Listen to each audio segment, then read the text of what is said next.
Un buen día para todos nuestros suscriptores, para todos los que en el día de hoy nos están acompañando en esta transmisión en nuestro canal. Como todos ustedes saben, hemos venido estudiando los acontecimientos que dieron lugar a la independencia de América Latina. Y habíamos señalado pues que se trata de independencias distintas porque en cada región del antiguo Imperio Español los procesos de independencia y de emancipación tuvieron características distintas. Tangencialmente nosotros nos hemos referido a la Nueva Granada, lo que hoy es Colombia, a propósito de la presencia de Bolívar cuando es derrotado a la Primera República venezolana y viene a Colombia, a la Nueva Granada, en busca de apoyo para reiniciar la lucha en Venezuela contra el comandante español que había derrotado a la Primera República, Monteverde. Hoy nos vamos a referir en particular a la Nueva Granada, a su proceso de independencia, teniendo en cuenta, claro, que Bolívar es como el elemento personal, articulador de estas dos realidades, que durante la época colonial eran territorios que habían permanecido prácticamente sin ninguna conexión, sin ninguna relación. Bolívar va a ser ese factor de integración. Primero él pensaría que la Nueva Granada, que había logrado independizarse sin mucha dificultad, pues era un factor de apoyo a su proceso de independencia en Venezuela, pero más tarde va a entender que ambas realidades, Venezuela y la Nueva Granada, se integrarían en un solo país, un gran país en el norte del continente suramericano. Desde luego no el sueño de Miranda, que pensaba en un país que recorrería desde el sur de los Estados Unidos, que en ese momento eran españoles, pertenecían a España, hasta la Patagonia, un gran país con un gobernante que se llamaría el Inca. Este sueño de Bolívar no sería tan maravilloso en grandeza, pero indudablemente era la idea de un país muy poderoso en el norte del continente suramericano. Pero este será un proceso posterior, una idea posterior de Bolívar, cuando entienda esta realidad de que ambos países, ambas regiones, tienen que integrarse en una gran nación. El proceso pues de la independencia de la Nueva Granada, hoy Colombia, tiene unas características bastante distintas a las que caracterizaron el proceso venezolano. Por lo menos dos características me parecen a mí importantes que hay que señalar. En primer lugar, en la Nueva Granada no existió esa contraposición tan marcada de clases entre esos mantuanos que despreciaban al resto de las clases sociales, pardos, mestizos, indígenas, negros, etc. Sin embargo, claro, hay unas dos ciudades o tres ciudades donde son muy marcadas esas diferencias sociales, donde existe una pseudo aristocracia con ideas un poco virreinales, coloniales, y que obviamente mantiene una separación muy tajante de clases. Pero aún en este tipo de sociedades, estoy hablando concretamente de Bogotá, estoy hablando de Popayán, estoy hablando de Cartagena, esas clases criollas, blancas, con un sentido muy clasista de su estatus social, esas clases, a pesar de todo, van a tener individuos, personajes que van a integrarse al pueblo, a los sectores populares, a lo que se llamaría el común en ese momento, para realizar el proceso de independencia. Porque no existe tan marcadas diferencias como sí existían en Venezuela. Es el caso de Nariño, es el caso de una familia, los Gutiérrez de Piñeres en Monpós, y que van a tener mucha influencia en Cartagena y van a utilizar el apoyo de los mulatos y los mestizos para lograr la independencia de esa ciudad de España. Por el otro lado hay sectores como el sector de la provincia de Antioquia, donde esas élites blancas no tienen inconveniente en asociarse con mulatos, con mestizos, con negros, estos negros que se dedican a el mazamorreo, es decir, a lavar la arena de los ríos para extraer el oro. Entonces estos mestizos y estos indígenas y estos negros escapados van a asociarse con los criollos blancos para la explotación del oro y no va a haber ningún problema en que se asocien. Por eso, en algún sentido, Antioquia va a ser la primera provincia del nuevo Reino de Granada que va a declarar la libertad de vientre de los esclavos negros y va a prohibir el comercio de esclavos. Y es seguramente por esta relación que existe muy estrecha en negocios, en actividades comerciales entre criollos blancos y este sector y estos sectores populares. Estos habitantes de Antioquia no van a manifestar esas diferencias en vestidos, en comida, en costumbres, en forma tan marcada como lo hacen las oligarquías criollas de Cartagena o de Bogotá o de Popayán sobre todo.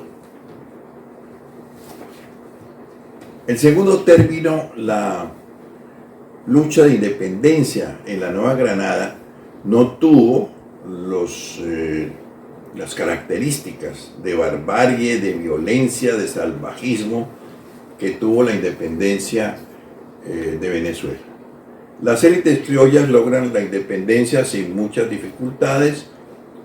Quedan unos grupos realistas en el sur, en Pasto, unos grupos realistas importantes en Santa Marta, en la costa norte del país, y el resto pues está dominado por los criollos blancos que han logrado constituir un gobierno que más tarde va a ser un gobierno independiente o se va a declarar independiente, y los enfrentamientos con los realistas, con las tropas españolas, que ya sabemos que no todos eran españoles, los dirigentes eran españoles, pero las tropas eran de indios, mestizos, etc., se van a producir muy tarde, finalizando ya este primer periodo de la independencia de Colombia que se ha llamado la patria boba. Ya hablaremos un poco de ese concepto. Es hacia el final de ese periodo donde vienen los enfrentamientos con tropas españolas en el sur, sobre todo en Popayán y Pasto, y luego cuando llega la expedición de don Pablo Murillo, el famoso pacificador, que ha sido mandado por Fernando VII a reconquistar estas tierras, va a haber unos pequeños enfrentamientos entre lo que queda de los ejércitos patriotas y las tropas de Morillo, que va a ser una resistencia muy débil y que finalmente va a ser derrotada. Como vemos, la confrontación militar fue muy escasa durante los años de la independencia de la Nueva Granada, entre 1810 y 1816, y solamente fue hasta el final. En esas confrontaciones no murieron muchos españoles. En general el resultado pues de las confrontaciones militares no fueron excesivamente sangrientos, y es paradójico que cuando llega la pacificación de don Pablo Murillo va a aplicar una severidad y una barbarie también, hay que decirlo, contra los dirigentes de la Revolución de Independencia de la Nueva Granada, que contrasta precisamente con lo que fue el proceso de independencia, donde estos dirigentes fueron menos violentos, menos bárbaros con los españoles que lo que fueron las élites criollas en Venezuela.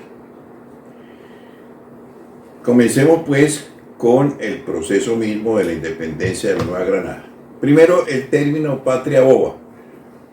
Se ha llamado este periodo patria boba desde 1810, cuando se declara la creación de la famosa Junta de Gobierno de Santa Fe, Bogotá, 20 de julio de 1810, hasta 1816, cuando comienza la reconquista española a cargo del mariscal don Pablo Morillo.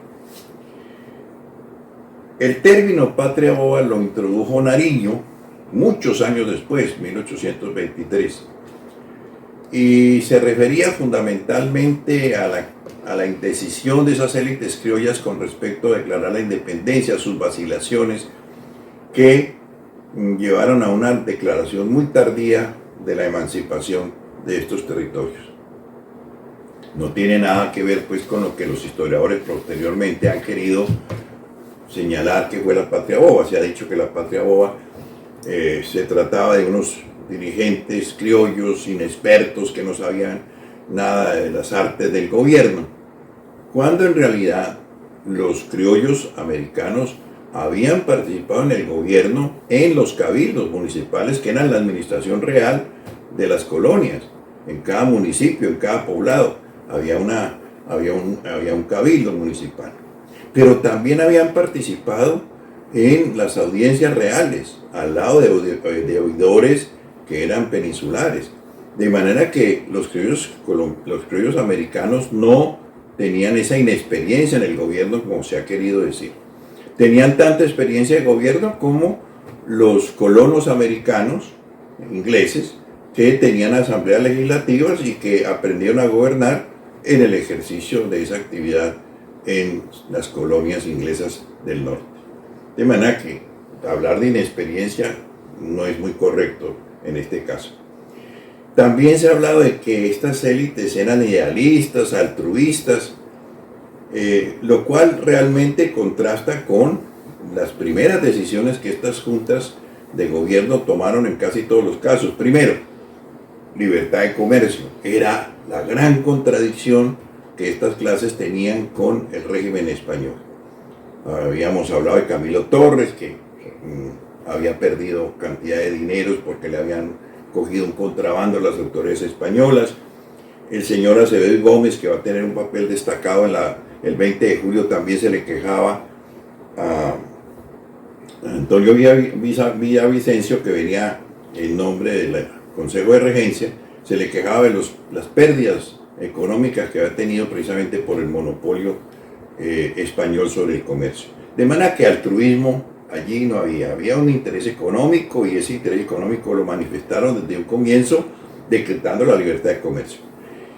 Igualmente se apropian de las tierras indígenas suprimiendo los resguardos. Es una de las primeras medidas de la Junta de Gobierno de Santa Fe de Bogotá: apropiarse las tierras de resguardo de los indígenas, suprimir los resguardos, dividir las tierras de los indígenas en pequeñas parcelas familiares, y el resto de las tierras, como la población indígena se había reducido sustancialmente, el resto de la tierra quedaba para apropiárselo los criollos a través de subastas o simplemente en una forma de hecho, de facto, apropiarse de esas tierras. De manera que de bobos y de altruistas y de idealistas no tenían absolutamente nada estos dirigentes criollos de la revolución en la Nueva Granada. También se ha hablado de que la inexperiencia, las contradicciones en cuanto a cómo se debía organizar el país, federalistas, centralistas, pues había ocasionado la Primera Guerra Civil. Bueno, ¿y qué diríamos de todo el proceso del siglo XIX en Colombia, con 7 guerras civiles, 59 guerras regionales? De manera que entonces la patria boba también sería todo el siglo XIX. De manera que el término patria boba para este periodo no tiene mucho sentido, y yo creo que habría que dejarlo donde lo puso su autor, Nariño. Comienzos de la independencia, debilidades, vacilaciones sobre el tema de separarse o no de España, etc. Pero entonces vamos a los hechos. El famoso 20 de julio de 1810 en Santa Fe de Bogotá.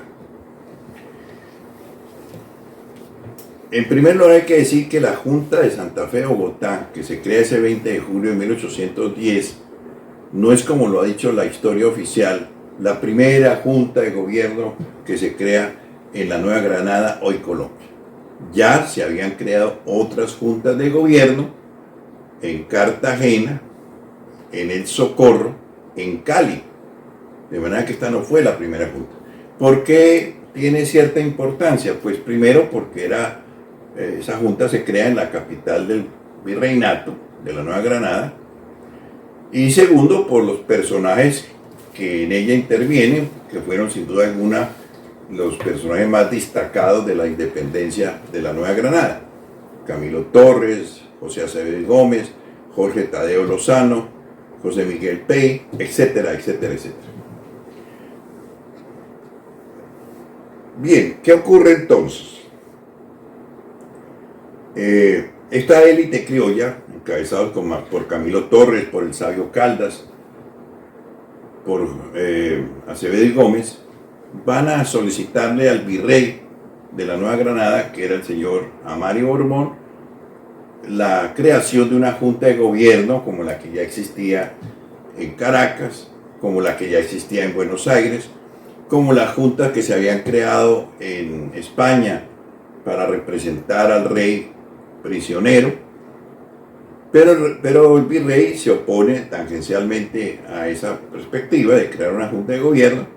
Incluso los oidores de la Real Audiencia, Alba y Frías, se dice que tiene una lista de sospechosos que están trabajando por la junta y los van a capturar, los van a detener, y eso acelera entonces la idea de que hay que tomarse el poder en forma tumultuosa, y se establece una conspiración, llamémoslo así, entre Camilo Torres, el sabio Caldas, José Acevedo y Gómez.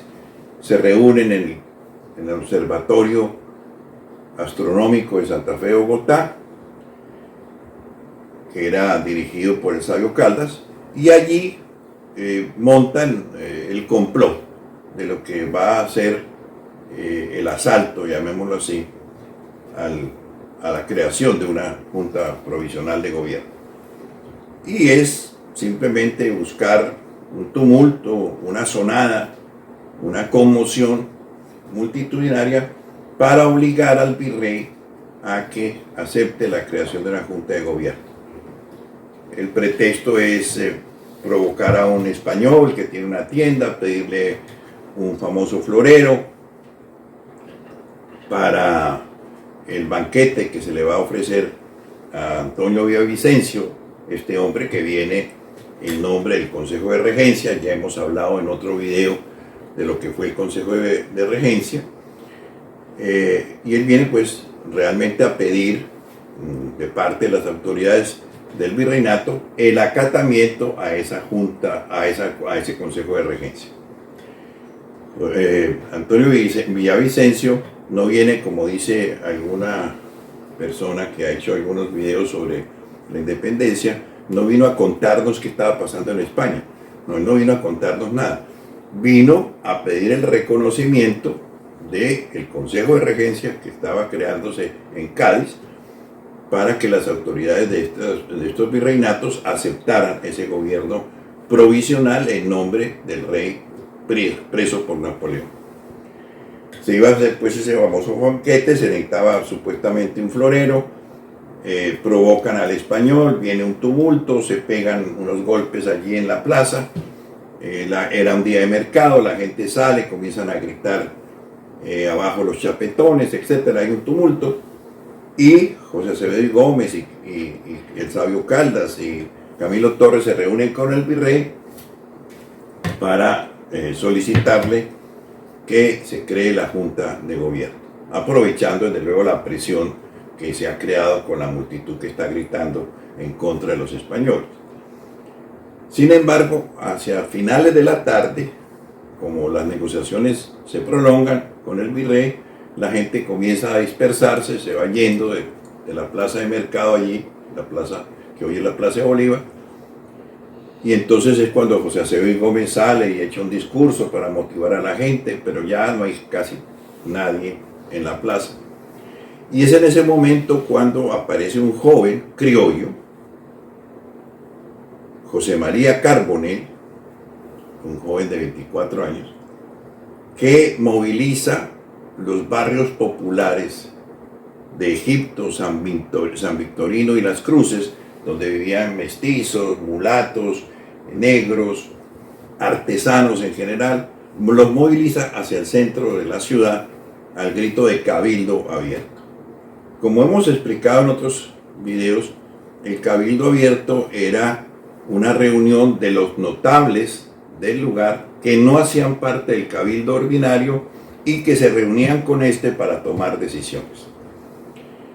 Exigen el cabildo abierto las multitudes dirigidas por Carbonell, y el virrey, ya presionado ante la movilización ciudadana popular, cede finalmente y acepta crear la Junta de Gobierno. No acepta el cabildo abierto, sino que se cree la Junta. El señor Acevedo y Gómez va nombrando a dedo los que van a conformar esa Junta. Allí entra pues todo el notablato de Santa Fe, algunas órdenes religiosas que participan en el acto, van a firmar un acta que la historia oficial llama Acta de Independencia. Esto es una falsedad. Allí no hay ningún acta de independencia.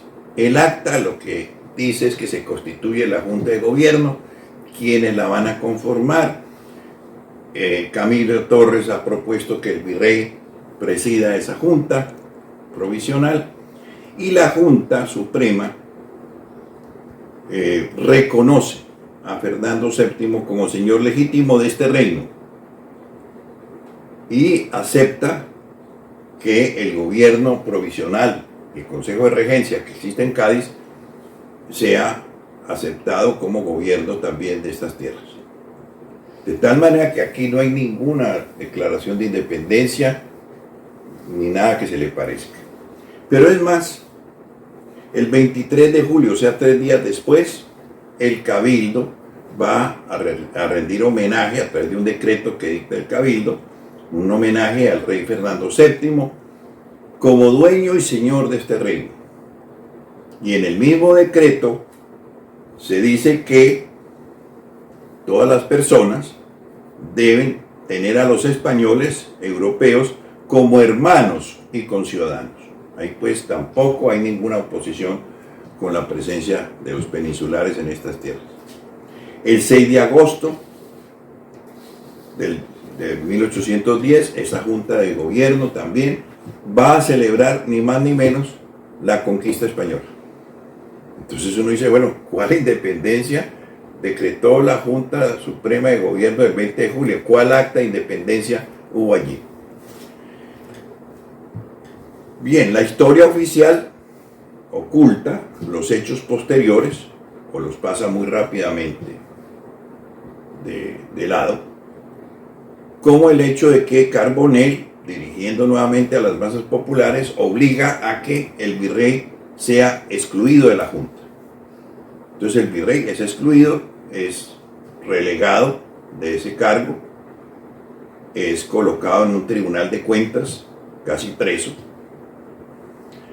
Posteriormente se va a ordenar su prisión por presión de Carbonell y de las masas. Se va a ordenar la prisión de la esposa del virrey, la virreina. La van a colocar en la cárcel, la que se llama el divorcio, la cárcel que existe para las mujeres, y allí queda preso el virrey, queda preso la virreina, la esposa. El 14 de agosto, la Junta va a sacar la fuerza militar que se ha creado, que la Junta ha creado, son 600 hombres al mando de un criollo que se llama Antonio Baraya. La milicia que existía en ese momento en la colonia de la Nueva Granada, sus mandos peninsulares son excluidos, son retirados, y aparece un criollo al mando de esas tropas, que es Antonio Baraya, 600 hombres. Se crea un grupo de caballería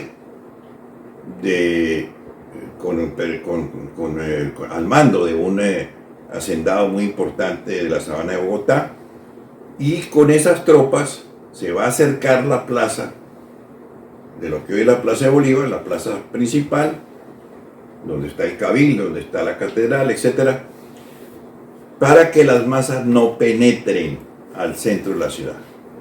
La Junta entonces se va a dirigir a donde está preso el virrey, se va a dirigir las damas altas de la sociedad, se van a dirigir al divorcio, a la prisión, van a poner en libertad al virrey, van a poner en libertad a la virreina, y estos pues deciden una vez libres irse del país, irse del territorio de la Nueva Granada, salir hacia Cartagena rumbo a Europa. La Junta de Gobierno va a revisar los archivos del virreinato y va a encontrar unas comunicaciones en las cuales el Consejo de Regencia desautoriza a las autoridades peninsulares la creación de juntas de gobierno. Y de otra parte, ese Consejo de Regencia ya ha nombrado un nuevo virrey que se encuentra ya en Cartagena, y eso obliga entonces a la Junta de Santa Fe, primero, a renunciar a cualquier dependencia del Consejo de Regencia. Se rompe con el Consejo de Regencia. Y se desconoce a don Antonio Villavicencio como representante del Consejo de Regencia. Y ya son momentos en que uno comienza a visorar, desde luego, el hecho de la independencia. Uno se pregunta todavía hoy por qué una población de Colombia se llama o se reconoce en honor a Antonio Villavicencio, se llama Villavicencio, la capital de un departamento. Un hombre que no tuvo realmente mucha trascendencia y cuyo papel como representante del Consejo de Regencia fue desconocido al final de cuentas. Fue el pretexto, claro, para el famoso florero y para el motín del 20 de julio y para que se creara la Junta, etc. Bien, a partir de este momento tenemos en la Nueva Granada una enorme dispersión del poder político. En primer lugar, la Junta de Santa Fe no es reconocida por otras ciudades, por otras poblaciones, sobre todo Cartagena, sobre todo en Antioquia, sobre todo el Socorro, no reconocen la Junta de Santa Fe. Pero además va a surgir también una confrontación, una rivalidad entre ciudades menores con una ciudad que se llamaba en ese momento en el sistema colonial las cabezas de partido, es decir, una ciudad más importante de la cual dependía otra. Oposición entre Cartagena y Mompox, oposición entre Vélez y el Socorro, oposición entre Cali y Popayán, oposición entre Sogamoso y Tunja. Es decir, comienza una enorme fragmentación del poder en la Nueva Granada. Eso va a llevar al fracaso de un primer congreso que buscó integrar pues todas estas juntas que se han ido creando hacia un solo gobierno. Ese congreso fracasa. Y entre otras cosas, pues allí aparece la representación de Sogamoso, que es una población de mayoría indígena, y que ha roto con Tunja, que es la cabeza de partido, como se llamaba entonces en el sistema colonial. Se reconoce a los delegados de Sogamoso que son de mayoría indígena. Eso en el resto del Congreso crea una oposición tremenda, sobre todo particularmente de Camilo Torres. Camilo Torres va a decir que esa representación de Sogamoso se trata de una provincia miserable. Muy acorde con lo que Camilo Torres había escrito en su famoso Memorial de Agravios, que creo que en algún momento lo señalamos en ocasión anterior, ese memorial que escribió él a propósito de la creación de la Junta de Gobierno Central de Sevilla, que pedía una representación de los americanos en esa junta en una forma minoritaria, y Camilo Torres fue encomendado por el Cabildo que escribiera ese famoso memorial en el cual se quejaban de la poca representación que se le daba a los americanos. Ese memorial nunca fue llevado a España, nunca fue entregado en España, fue conocido mucho tiempo después, en 1830, de manera que no tuvo ninguna influencia inmediata. En ese memorial, Camilo Torres decía lo siguiente: los naturales, o sea, los indios americanos, conquistados hoy y sujetos al dominio español, son poco o nada en comparación con los hijos europeos que hoy pueblan estas ricas posesiones. Tan españoles somos como los descendientes de don Pelayo, el famoso rey, que no se sabe si existió o no, que supuestamente desde la región de Asturias comienza la reconquista española contra los árabes, don Pelayo. Entonces, somos tan descendientes de don Pelayo y acreedores, por esta razón, a las distinciones, privilegios y prerrogativas del resto de la nación española. Eso decía Camilo Torres, despreciando a una población indígena que venía en representación de Sogamoso. Fracasa el Congreso y la Junta entonces de Santa Fe, ante la imposibilidad de lograr una unidad política con el resto de las juntas que se han creado, decide pues entonces convocar un Congreso Constituyente para darle a Cundinamarca, ya solamente Cundinamarca, lo que hoy más o menos es el llamado departamento de Cundinamarca, más o menos comprendía la región central de Colombia, darle a ese estado una constitución.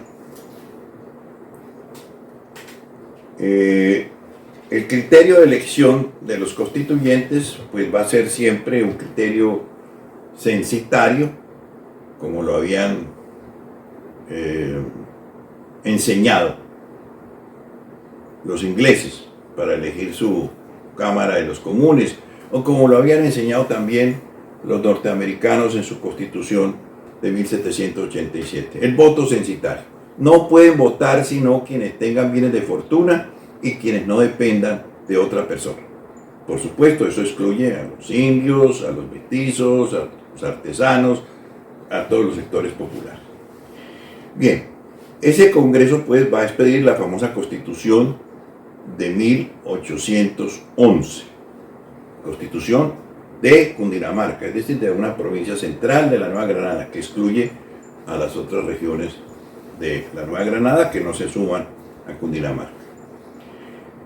Esa Constitución de 1811 ha sido considerada la primera Constitución de Hispanoamérica.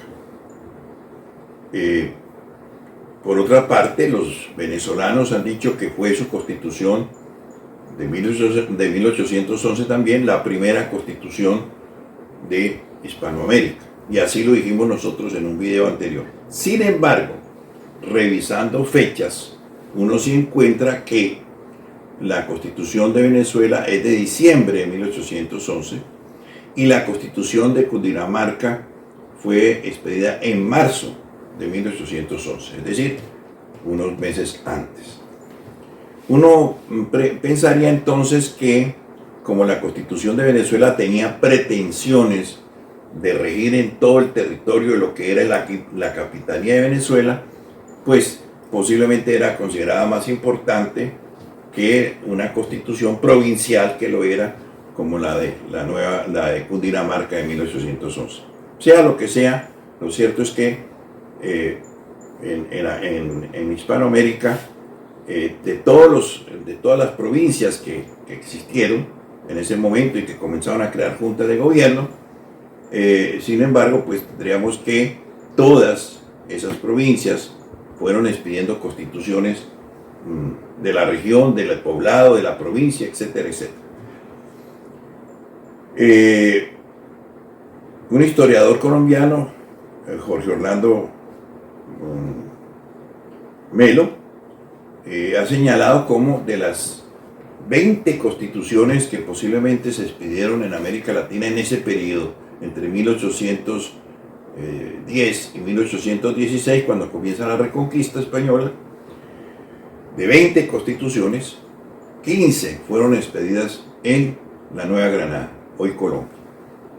Como he dicho, poblaciones como El Socorro, como Neiva, como Mariquita, como Cartagena, como Antioquia, todas expidieron constituciones que participan del espíritu liberal, de la ideología liberal y del integrismo católico.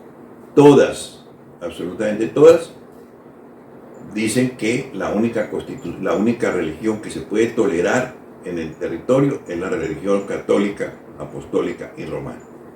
Se prohíben los demás cultos religiosos. Esa es una característica de todas las constituciones de este periodo. Bien, el Congreso Constituyente pues elige un presidente de lo que se va a llamar la representación nacional, que es la integración de los órganos legislativo, ejecutivo y judicial. Ese presidente va a ser Jorge Tadeo Lozano. Jorge Tadeo Lozano es el hijo del famoso Marqués de San Jorge, que, como dijimos en otro video, apoyó secretamente la famosa revuelta de los comuneros. Por otra parte, pues, Nariño, que estaba preso en Cartagena a raíz de su intento de difundir los derechos del hombre y del ciudadano. Digo intento porque Nariño evidentemente tradujo los derechos del hombre y del ciudadano de la Constitución, de la Constituyente francesa, los imprimió, varios ejemplares ya traducidos, y trató de distribuirlos. Cuando se arma el bololó, como se dice vulgarmente, Nariño se asusta y recoge los ejemplares. De manera que él no alcanzó a distribuir prácticamente ningún ejemplar. Sea lo que sea, es condenado, es mandado a Cartagena, a los calabozos que existen en el castillo de Boca Chica, etc. Y de allí finalmente es puesto en libertad cuando Cartagena crea su junta de gobierno, con los criollos más importantes de esa ciudad, y lo ponen en libertad. Nariño regresa pues a Santa Fe y comienza una oposición radical contra el gobierno de Tadeo Lozano, porque Nariño busca realmente la emancipación, la independencia, y los criollos de Santa Fe se muestran, como hemos dicho, vacilantes, indecisos, etc. Nariño va a iniciar una campaña periodística. Esto es muy importante, porque crea un periódico y a través de ese periódico va a movilizar ideas en contra del gobierno de Tadeo Lozano. Finalmente, nuevamente con el apoyo de Carbonell, que mueve las masas de los barrios populares, va a asaltar el poder. Es un golpe de Estado realmente, y Nariño se convierte en presidente del estado de Cundinamarca. Reúne un colegio electoral para revisar la Constitución de 1811, y esa Constitución nueva, porque realmente esa revisión va a dar lugar a una nueva Constitución, esa Constitución de 1812, inspirada por Nariño, ya no habla de monarquía constitucional como la primera Constitución del 11, que definía a Cundinamarca como un reino que tenía como gobierno una monarquía constitucional. Así decía la Constitución de 1811. La de 1812, impulsada por Nariño, va a hablar de que Cundinamarca es una república cuyo gobierno es popular y representativo. Aquí también vale la pena una claridad. En este momento, cuando se habla de monarquía y se habla de república, la república hay que entenderla en el sentido de un gobierno no monárquico, contrario a la monarquía. Sin embargo, esta definición de Cundinamarca como una república representativa es una forma muy elusiva, llamémoslo así, de considerar a Cundinamarca independiente de España. No se habla de independencia, pero es claro que no se reconoce a Fernando VII, no se habla de monarquía constitucional y se habla de un gobierno popular representativo. la declaración de independencia. Va a ser promovida por Nariño mucho tiempo después, un año después, 1813, cuando él inicia la campaña del sur contra los realistas en Popayán y Pasto. Sin embargo, antes, ya Mompox en agosto de 1811 y Cartagena en noviembre de 1811 igualmente habían declarado su total y absoluta independencia de España. Y aquí entonces vale la pena que aclaremos y reconozcamos con un suscriptor que nos ha corregido. Cuando dijimos en video anterior que Cartagena había sido la ciudad que primero en la Nueva Granada había declarado su independencia total y absoluta de España. Realmente fue Mompox.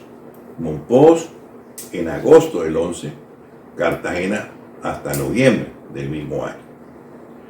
Agradezco pues a este suscriptor que se identifica como Enlil Anu, es decir, con los términos de unos dioses mesopotámicos. Me ha hecho la rectificación y le agradezco muchísimo esta observación rectificadora que hoy reconocemos. Sea el momento de decir también que cualquier observación, cualquier aclaración, cualquier comentario que ustedes quieran hacer, como me lo han venido haciendo en muchas ocasiones, pues pueden seguirlos haciendo y yo estoy dispuesto a responder y a agradecer todos estos comentarios y observaciones que ustedes me hacen llegar. Muchísimas gracias a Enlil Anu por esta corrección. Y aquí volvemos otra vez a mirar las inconsistencias de nuestro sistema feriado en Colombia. En Colombia se celebra el 11 de noviembre, Día de la Independencia de Cartagena, como un día de fiesta nacional. Realmente debiera ser en agosto,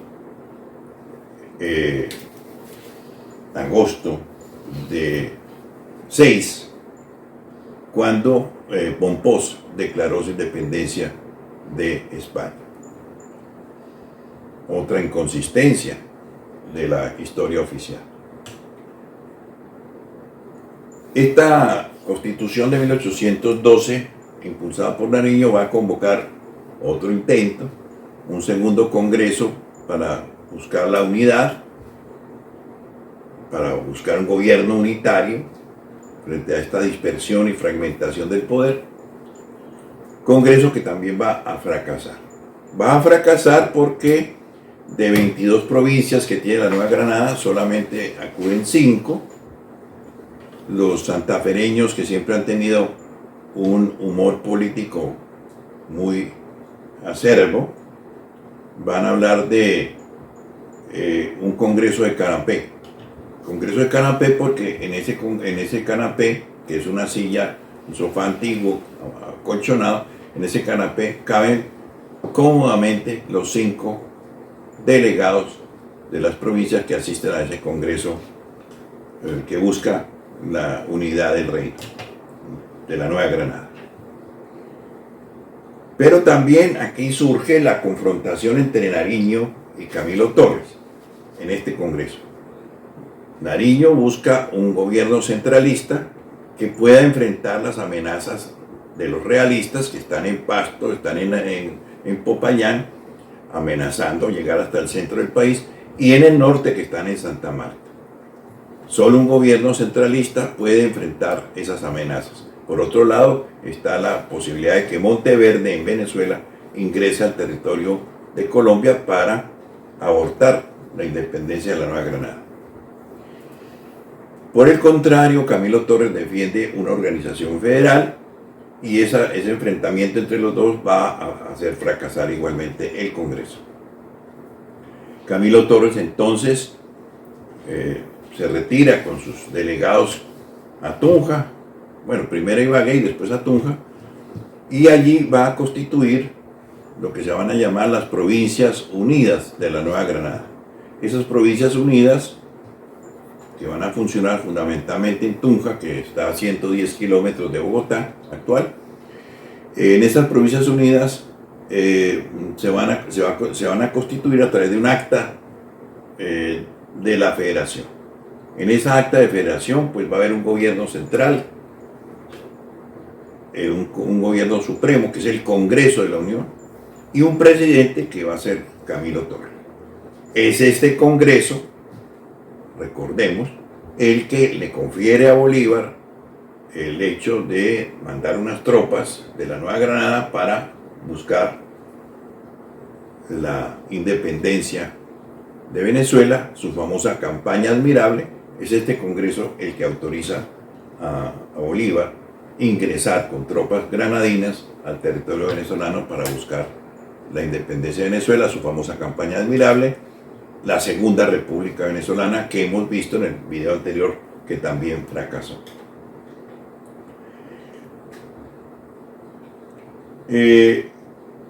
Nariño entonces, con las tropas que tiene en Santa Fe, Bogotá, va a buscar por la fuerza incorporar a Santa Fe provincias que van a buscar integrarse a Cundinamarca y que por oposición de las Provincias Unidas no quieren permitir, impiden que eso ocurra. Entonces Nariño va a mandar unas tropas para lograr esa integración. Esas tropas mandadas por dos oficiales, Antonio Baraya, que ya lo habíamos mencionado, un criollo, y Joaquín Ricaurte, se pasan al bando de las Provincias Unidas. Es decir, las Provincias Unidas quedan con el ejército que tenía Cundinamarca.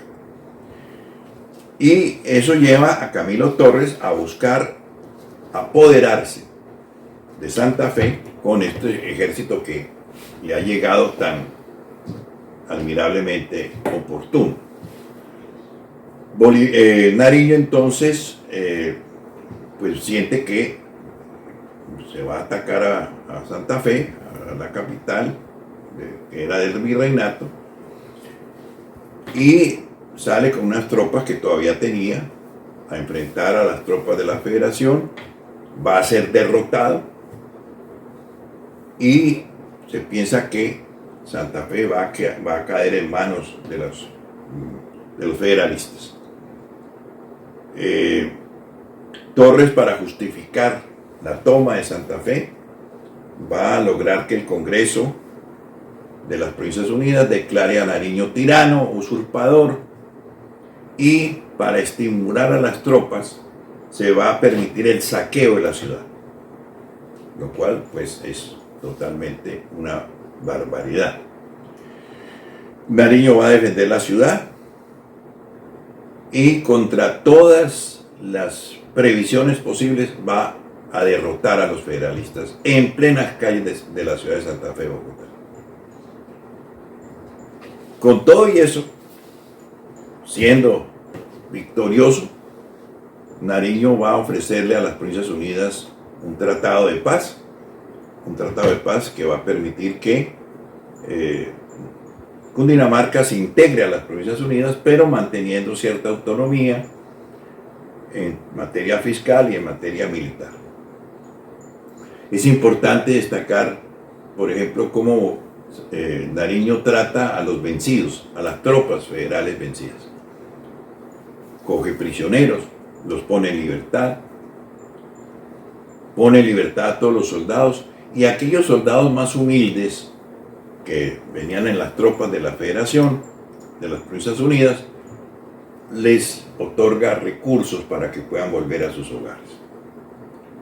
Fíjense ustedes la diferencia con lo que pasaba siempre en Venezuela. Recordamos que los primeros enfrentamientos entre Caracas y Valencia, que se rebela contra el gobierno de Caracas, son fusilados los dirigentes de Valencia que se habían opuesto a la Junta de Caracas. Bien, Nariño quiere enfrentar la amenaza que surge de Pasto, los realistas que están fuertes allí y que han avanzado hasta Popayán y han tomado la ciudad.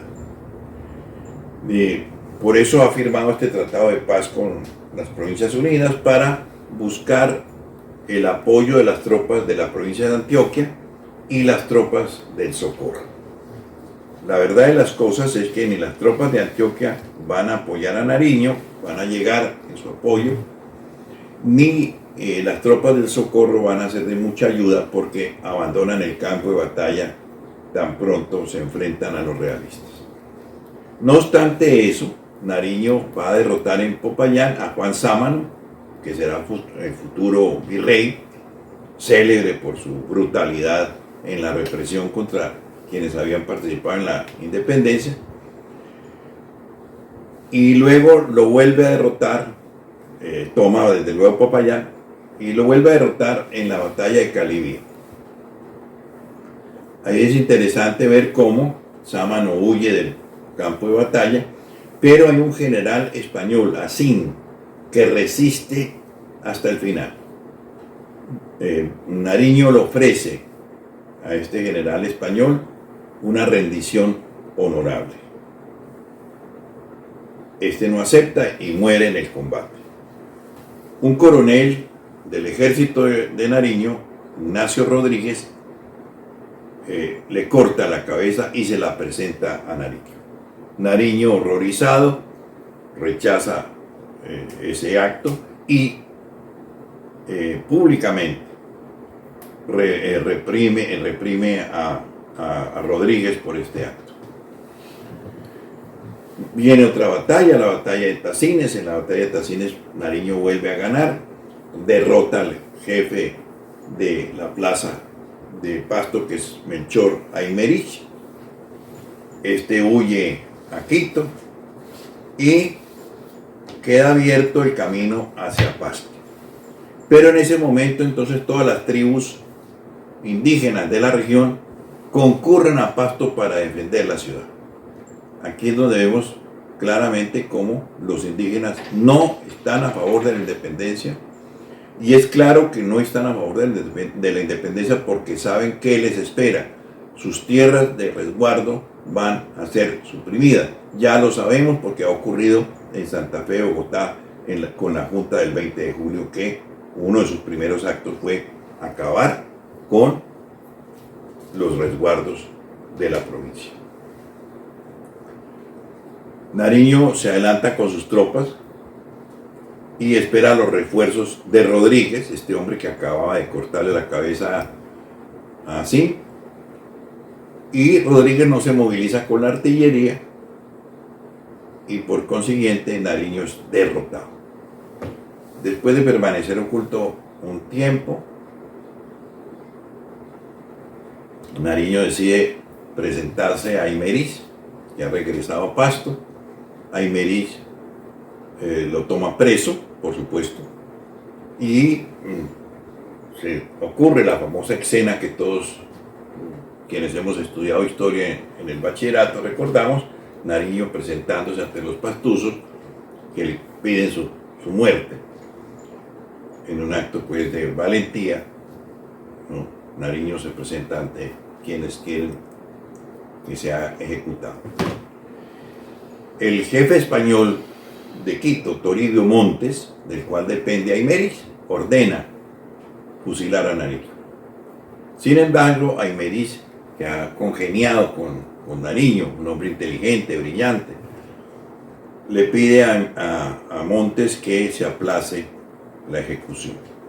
Mientras tanto, en Popayán, el jefe de la plaza, que ha sido tomada por Nariño, el jefe de la plaza es un general español que se llama José Ramón Leiva, que ha asumido los ideales de la Revolución e Independencia.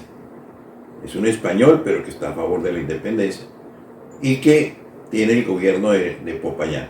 Amenaza a Aymerich que si Nariño es fusilado, va a ejecutar a todos los españoles que están presos. Ante eso, entonces, se decide que Nariño sea enviado preso a Cádiz, donde va a permanecer desde 1816 hasta 1820, cuando una revolución la revolución de Riego contra Fernando VII, le va a imponer la Constitución de 1812, la Constitución famosa, la Pepa. Se van a poner en libertad todos los presos políticos y eso permite que Nariño regrese a su patria. Mientras Nariño era derrotado, llega a la Nueva Granada, pues Bolívar, que nuevamente ha sido vencido por Boves y por Tomás Morales, su segundo, en Venezuela, llega a Cartagena de nuevo. Allí es recibido con aprecio por las autoridades, sin embargo, él parte hacia Tunja para rendir cuentas al Congreso de las Provincias Unidas por sus fracasos militares en Venezuela. Camilo Torres lo defiende y el Congreso no sanciona a Bolívar por sus fracasos militares, y es cuando Camilo Torres, entonces, aprovechando la experiencia militar de Bolívar, le encomienda tomar Santa Fe de Bogotá para integrarlo a las Provincias Unidas. Resulta que en la ausencia de Nariño, quien gobierna Santa Fe y Cundinamarca es un tío de Nariño, Manuel Bernardo Álvarez, quien ha roto con las Provincias Unidas, ha roto el compromiso de unión, y entonces Camilo Torres busca reconquistar la ciudad, integrarla a las Provincias Unidas y encomienda a Bolívar tomar la ciudad. La toma de la ciudad de Santa Fe se producen enormes saqueos y son asesinados muchos españoles. Bolívar entonces se retira de Santa Fe. Una vez que ha sido tomada, Santa Fe se convierte en la capital de las Provincias Unidas, y Torres le encomienda a Bolívar la toma de Santa Marta, que ha permanecido en manos de los realistas. Bolívar se dirige entonces a Cartagena para pedir el apoyo de la ciudad y poder tomar Santa Marta. En la ciudad se han producido cambios políticos. Los jefes anteriores de Cartagena, que apreciaban al Libertador, la familia Gutiérrez de Piñeres, que se había apoyado en los mulatos y mestizos para declarar la independencia de Cartagena, han perdido el poder, y en ese momento se encuentra al frente de la plaza de Cartagena Manuel Castillo, el general Manuel Castillo, un enemigo tradicional de Bolívar, que se había hecho enemigo de él cuando la toma famosa de Cúcuta, de la cual hemos hablado anteriormente, en la cual intervino Bolívar desde luego, pero también con la ayuda de este general Castillo, que no es reconocido por sus méritos. Todos los honores se los lleva Bolívar. Entonces desde ahí nace una inquina particular contra Bolívar. Este Castillo se niega a apoyar a Bolívar en su intento de recuperar Cartagena para la independencia, y entonces Bolívar busca cercar la ciudad, tomar la ciudad por asalto. Pero cuando está en los preparativos de la toma, se entera de que viene una expedición de 12.000 hombres al mando del mariscal don Pablo Morillo para tomar la ciudad y comenzar la reconquista de la Nueva Granada. Ante eso, Bolívar renuncia al mando y sale exiliado para Jamaica.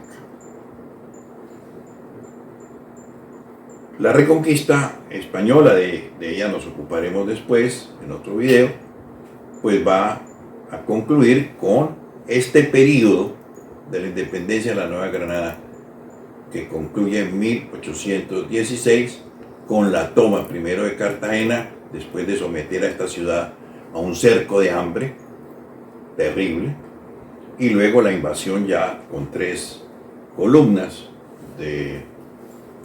militares, al mando de Calzada, del mismo Morillo y del general Latorre, que van a conquistar el resto del territorio y van a poner fin a este primer periodo de la independencia de la Nueva Granada.